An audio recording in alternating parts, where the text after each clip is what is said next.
Très bien, bonjour à tous et bienvenue dans cette nouvelle vidéo. Comme prévu la semaine dernière, après avoir vu les ajustements de sommes, passons à l'étape supérieure qui est la gestion des sommes doubles. Beaucoup de carrés actuellement en ont besoin parce que les calculs de sommes doubles elles interviennent dans les probabilités de deuxième année. En première année, il n'y en a pas énormément, enfin en tout cas moins que les sommes simples, mais il y en a de temps en temps. Et on va voir qu'avec quelques petits conseils et quelques petites observations de base, on peut arriver à gérer les sommes doubles aussi bien qu'on gère les sommes simples pour ceux qui ont travaillé déjà les sommes suffisamment pour avoir maintenant des bons réflexes avec. Alors déjà, un petit mot sur l'esprit ou le concept même de somme double. Alors une somme double, c'est une somme, donc deux sommes collées l'une à côté de l'autre, une dépendant d'un indice i, l'autre dépendant d'un indice, appelons-le j, et derrière la somme, une expression qui dépend en général à la fois de i et de j. Et on l'appelle AIJ quand on fait des généralités. Imaginons par exemple la somme de i égale 1 à 3, j égale 2 à 4 de AIJ.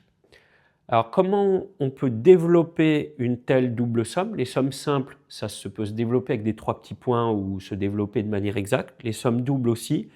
Alors déjà une première chose, c'est que quand on calcule des doubles sommes, c'est la somme de la plus à droite qui est à calculer en premier. Donc, on peut faire comme s'il y avait des parenthèses ici et se dire que c'est ça d'abord qu'on développe en laissant ça intact. Donc, je vais laisser somme de i égale 1 à 3 et calculer la somme de j égale 2 à 4 de AIJ.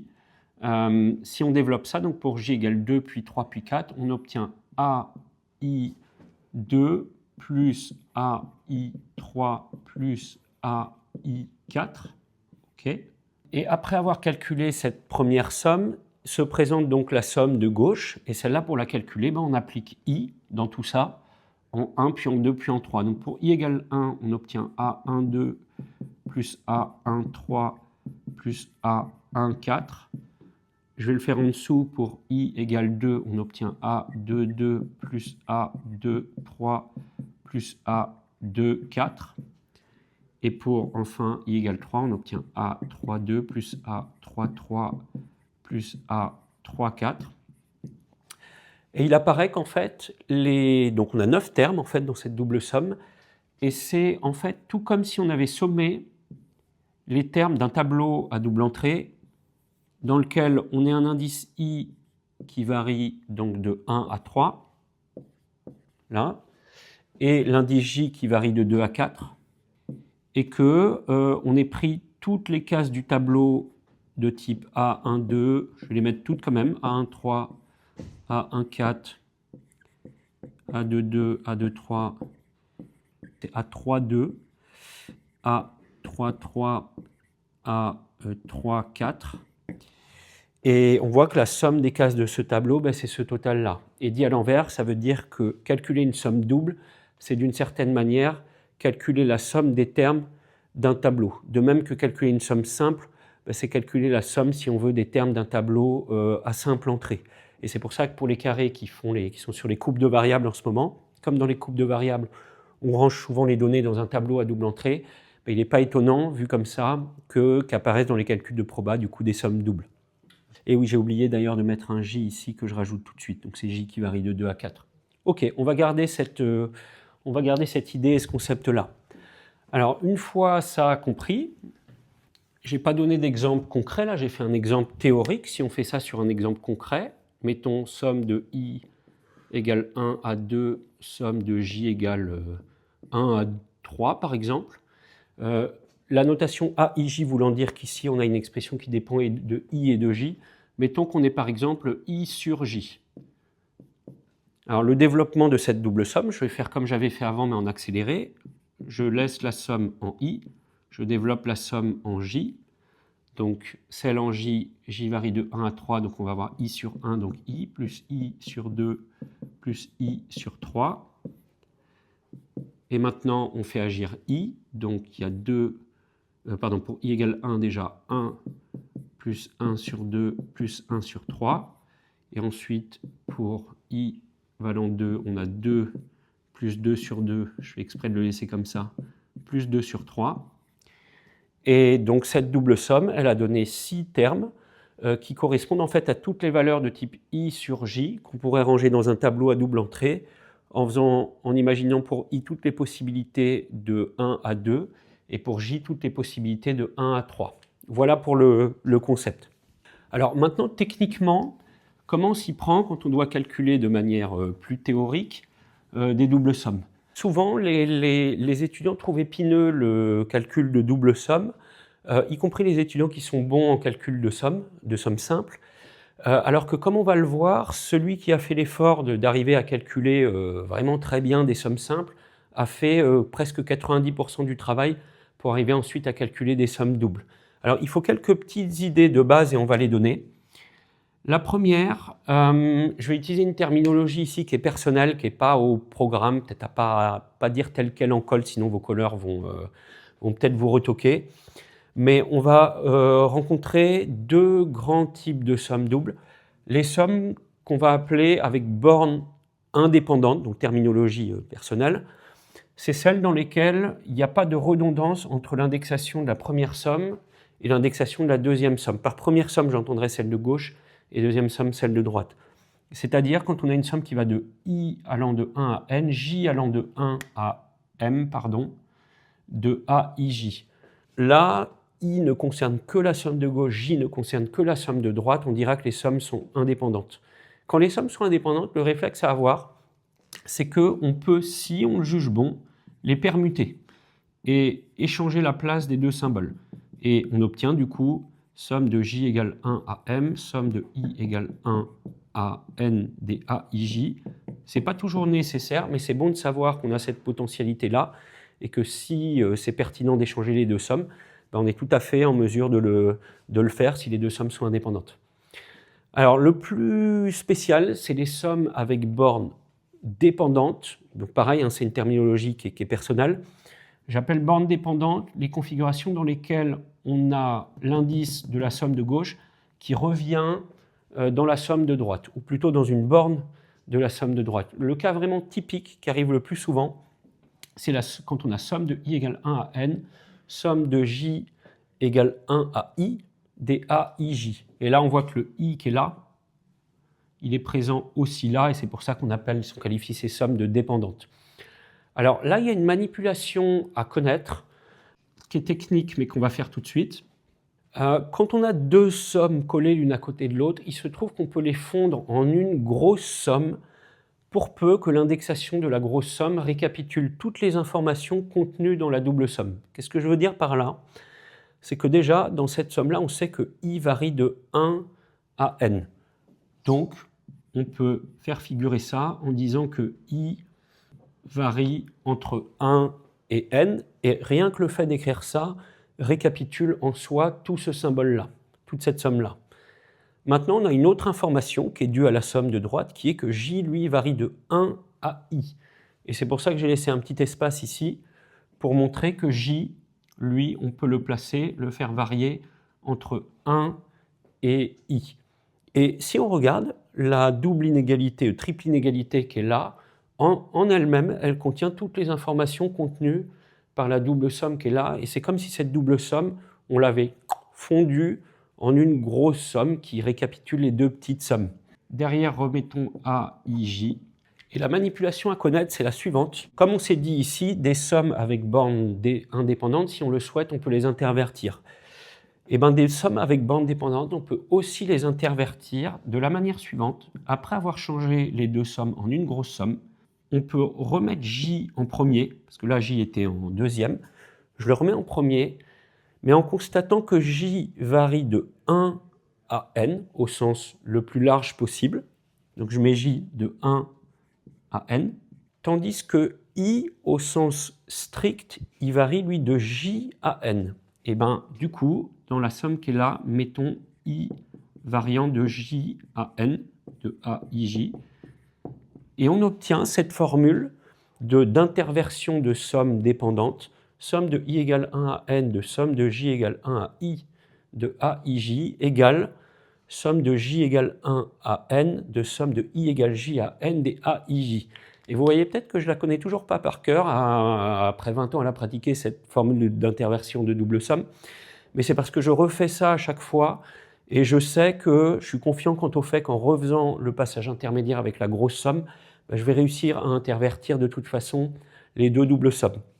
Je donne une précision supplémentaire pour que tout soit clair, c'est que je n'ai pas insisté sur le fait que quand on a des doubles sommes comme ça dépendantes, dans la somme de gauche, l'indice il varie au sens le plus large possible.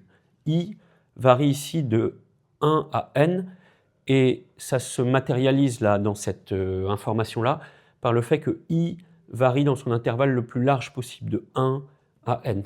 Tandis que J, qui est dans la somme de droite, lui, il varie dans son intervalle le plus petit possible, qui est de 1 à I, et ça se matérialise par le fait qu'on imagine J de 1 à I ici. Et dans la somme qu'on récupère là, c'est pareil, l'indexation la plus à gauche, donc J, on l'imagine varier dans son intervalle le plus large possible, donc de 1 à n, tandis que I, qui du coup est dans la somme de gauche, lui on l'imagine varier dans son intervalle le plus restreint possible, qui est de J à n. Et on obtient donc cette formule d'interversion de somme double. Ok, outre ces deux possibilités d'interversion, qu'est-ce qu'il y a à savoir niveau recommandation sur les sommes doubles? Trois petites choses. La première, on l'a déjà dit, on peut intervertir les sommes si besoin. La deuxième, on va voir que la finesse, c'est de bien évaluer chaque symbole somme, quelles sont ses constantes. Parce que dans le calcul de somme, les constantes, elles ont toujours vocation à aller devant les sommes, et c'est en identifiant bien quelle est la constante de chacun des symboles somme qu'on arrivera à sortir les constantes et se simplifier les calculs. La troisième chose qu'on va voir, c'est que quand on a interverti les deux sommes, si on le juge bon, et qu'on a sorti autant de constantes que nécessaire de chacune des sommes, ensuite l'enjeu ce sera de calculer d'abord la somme la plus à droite, et ensuite la somme la plus à gauche.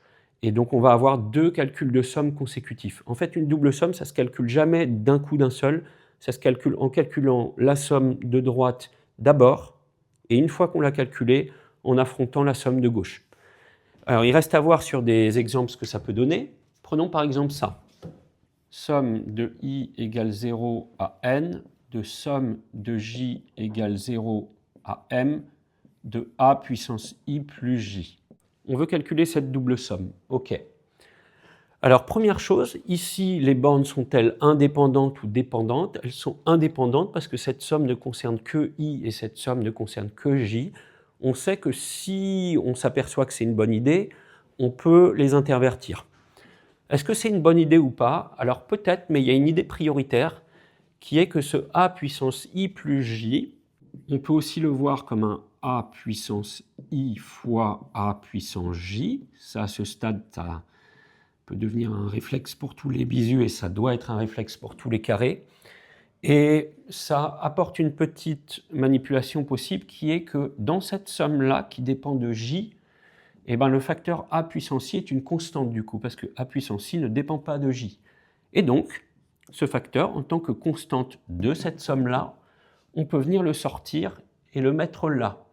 On pourrait même essayer de le sortir de cette somme-là, mais ce facteur A puissance I peut sauter cette somme-là, mais pas celle-là, parce que comme il dépend de I, on ne peut pas le sortir de la somme qui est en I, parce que A puissance I, c'est une constante pour J, mais pas une constante pour I. Donc du coup, on va venir le replacer ici.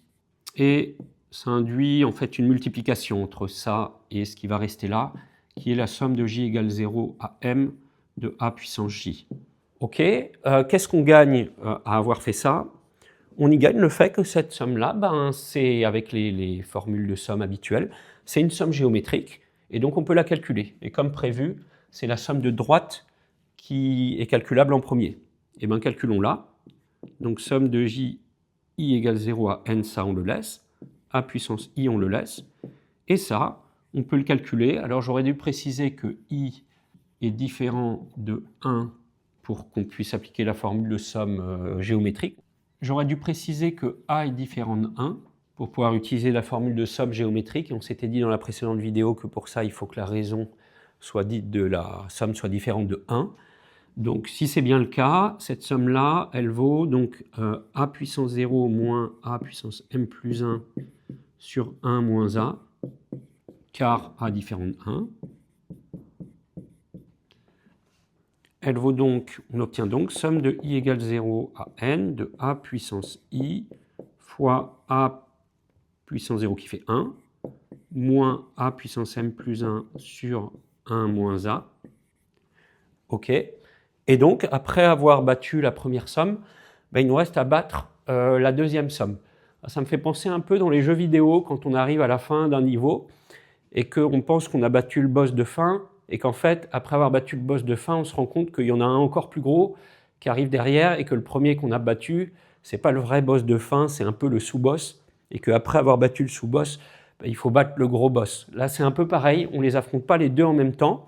Là, on a battu, disons, le sous-boss, ça y est, on l'a liquidé. Et ben maintenant, on est face au deuxième, le vrai boss du niveau qui est lui. Et lui, il faut qu'on le termine aussi. Alors, comment on va le terminer? Toujours en étant très attentif à qui sont les constantes. Toute cette expression-là, en fait, c'est une grosse constante parce qu'elle ne dépend pas de i. Et en tant que grosse constante, ben, on va venir la placer devant la somme. Je reprends là. OK. Donc, la grosse fraction, enfin grosse, on a vu pire en fraction. Et disons, cette fraction, elle va devant. Il reste cette somme-là. OK. Et ça, bah, c'est à nouveau une formule de somme géométrique. Simplement, la borne du haut, c'est n. Donc, elle va nous faire tout pareil que celle-là, mais avec un n. Et il nous reste donc 1 moins a puissance n plus 1 sur 1 moins a, toujours car a différent de 1. Et puis si on veut finir vraiment le travail, on peut mettre au même dénominateur 1 moins a puissance m plus 1, 1 moins a puissance n plus 1 sur 1 moins a, le tout au carré. Et là, on est bon. Très bien, ça c'est vraiment un calcul typique de somme double, en tout cas de somme double avec borne indépendante. On n'a pas eu à intervertir, mais on aurait pu si on avait voulu. Alors maintenant une autre. OK, somme de k égale 0 à n, somme de j égale 0 à k. OK, alors deuxième exemple de somme double, prenons celle-là. Alors cette fois-ci, est-ce qu'on est plutôt dans la catégorie des sommes avec borne indépendante ou borne dépendante? Là, on a plutôt des bornes dépendantes parce que l'indice k qui est là se retrouve là. Donc on le sait, si on veut, via éventuellement un passage comme ça, on pourra intervertir les deux sommes. Il faut simplement savoir si c'est une nécessité ou pas. Avant de le savoir, la nécessité, c'est de savoir s'il y a des constantes dans la somme la plus à gauche, de sortir ces constantes et de voir si, de même que dans l'exemple 1, le simple fait de sortir les constantes de la somme de gauche arrange pas déjà les choses. Alors comme l'indice de la borne de droite, je voulais dire de la borne de droite, comme l'indice de la borne de droite c'est j, et ben tout ce qui ne dépend pas de j est une constante, donc ça et ça sont des constantes vis-à-vis de j. Très bien, donc on les sort. Alors on peut les sortir, c'est comme tout à l'heure, au-delà de cette somme, mais pas au-delà de celle-là, parce que ces deux quantités dépendent de k, donc ne sont pas des constantes vis-à-vis de la deuxième somme. Donc on va les placer là, somme donc, de k égale 0 à n, de k parmi n, b puissance k. Et derrière, on récupère somme de j égale 0 à k de ce qui reste, donc j parmi k, a puissance j. OK. Comme prévu, c'est la somme la plus à droite qu'on affronte en premier, c'est le premier boss du niveau. Elle fait grandement penser à un binôme de Newton, donc tous les conseils donnés la semaine dernière sur le binôme de Newton sont valables, et tous les réflexes. Regardez d'abord les bornes elles sont bien, j égale 0 à k. Regardez ensuite si la borne là, k, elle a bien un triple emplacement. Alors, pour un binôme de Newton, il nous faudrait que k soit là, là, et dans un terme de la forme b puissance k moins j qu'on n'a pas. Mais on l'a vu l'autre fois, s'il manque un terme dans le binôme un facteur dans le binôme de Newton, il ne tient qu'à nous de le créer en tant que 1. Donc on va faire ça tout de suite. Créons donc en plus de tout ce qu'il y avait déjà, une somme de j égale 0 à k de j parmi k a puissance j, 1, pardon, justement, puissance k moins j. Et là, vu comme ça, on a vraiment un binôme de Newton où tout est parfait. Les bornes, la triple présence de l'indice k, la présence du a et la présence du b qui vaut 1. Et bien du coup, on peut calculer cette somme de droite. Il reste somme de k égale 0 à n, k parmi n, b puissance k. Et tout ça par binôme de Newton, ça fait a plus 1 puissance k. Il y a le boss numéro 2, le big boss, qu'il nous faut abattre aussi. Comment on va le faire? Déjà, il y a deux puissances ici qui sont les mêmes réflexes. Fusionnons-les en une seule. Hop, donc on a somme de k égale 0 à n, k parmi n, b facteur de a plus 1, le tout puissance k. Et là, ben, rebelote, on a quasiment un binôme de Newton parfait. Il nous manque qu'une chose, c'est d'avoir quelque chose puissance n moins k. On va le mettre tout de suite. Vous connaissez le truc. Mettons un 1 puissance n moins k. Et tout ça, c'est un binôme de Newton. Et par binôme de Newton, d'ailleurs, on peut finir le boulot ici. Toute cette somme-là, elle vaut en fait lui plus lui. Donc b facteur de a plus 1, le tout puissance n. Et là, on est bon. On peut encore développer ça si on voulait, mais on peut aussi laisser comme ça. OK. Donc là, c'est surtout, encore une fois, de sortir les constantes qui nous a grandement aidé et d'affronter d'abord la somme la plus à droite, de la battre, et après d'affronter celle de gauche et de la battre aussi, et là, c'est gagné. Alors pour que cette vidéo soit complète, il serait bien de proposer un exemple avec des sommes dépendantes et une interversion de sommes. Il y en a un qui est très bien, c'est celui-là. Exemple 3, somme de i égale 1 à n, somme de j égale i à n, de i sur j. Ok, ça c'est un grand classique des doubles sommes de prépa ECG. Ok, dans les deux premiers exemples, on n'a pas eu à intervertir finalement les sommes, on ne s'est pas servi de cet arcane-là, mais on a surtout sorti les constantes. Continuons de fonctionner comme on avait fonctionné jusqu'ici. Sortons les constantes. Comme la somme de droite, son indexation c'est j, ça veut dire que la constante là-dedans c'est i, donc on peut imaginer faire ça. Somme de i égale 1 à n, de i fois somme de j égale i à n des 1 sur j. Ok, c'est mathématiquement correct, mais alors techniquement et stratégiquement, on est coincé parce que cette somme-là, on pourrait chercher dans le répertoire des sommes usuelles de prépa ECG et même de toutes les maths, et on ne trouverait rien qui nous permette d'exprimer cette somme-là par une formule. En fait, la somme les sommes d'inverses d'entiers, en règle générale, ne sont pas calculables par des formules toutes prêtes. Donc, en fait, ici, on est dans une impasse et il va falloir qu'on procède autrement. Alors, procéder autrement, ça veut dire trouver une autre source. Et l'autre source, cette fois-ci, enfin, ça va être une interversion de somme double. OK. Donc, on va intervertir ces deux sommes. Alors, comme je vous disais tout à l'heure, je ne connais toujours pas cette formule d'interversion de double somme par cœur. Je la retrouve à chaque fois avec cette étape intermédiaire-là, que je vais avoir l'occasion du coup de refaire. Donc, cette grosse double somme, on va la fondre en une grosse somme dans laquelle on va faire varier i dans son intervalle le plus large. Donc, i au sens le plus large, il varie de 1 à n, et j dans son intervalle indiqué par les bornes là, donc de i à n, ça veut dire que c'est plutôt comme ça, j, autant pour moi, il est compris entre i et n, donc il est ici, dans cette inégalité. OK? Derrière, remettons i sur j, et là, redispatchons en deux doubles sommes, mais dans lesquelles on va mettre en premier j, dans son intervalle le plus large, au sens le plus large, j varie entre 1 et n. Tandis que i, qui va venir ici, lui, on va le faire varier dans son intervalle le plus restreint, et au sens le plus restreint, i varie entre 1 et j. OK, et donc on a interverti les deux sommes dépendantes. OK, bon, est-ce que ça nous fait progresser dans le calcul? On peut tenter à nouveau de sortir les constantes. Comme les rôles ont changé, ça veut dire que cette fois-ci, c'est 1 sur j. Enfin, c'est le j du dénominateur qui est une constante. Donc, c'est une constante vis-à-vis de cette somme et pas de celle-là. Donc, sa bonne place, elle va être entre les deux sommes, là, en tant que 1 sur j. Et derrière, on récupère la somme de i égale 1 à j de i. OK. Et ça, c'est parfait parce que ça, c'est une somme calculable. C'est une somme d'entiers. Donc, avec la formule de cours correspondante, cette somme-là, elle vaut j facteur de j plus 1 sur 2. Et ça a l'air de bien se goupiller parce qu'en plus, le 1 sur j qui est là, il simplifie ce j-là. On va même pouvoir reprendre et terminer sans doute ici.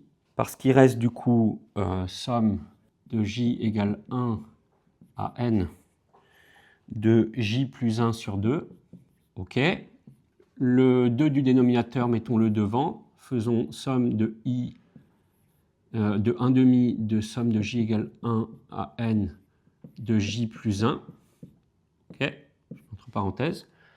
Là, il y a plusieurs moyens de terminer le travail. On peut par exemple faire 2 sommes. Alors attention, si on fait 2 sommes au fait que le 1 demi est en facteur du tout.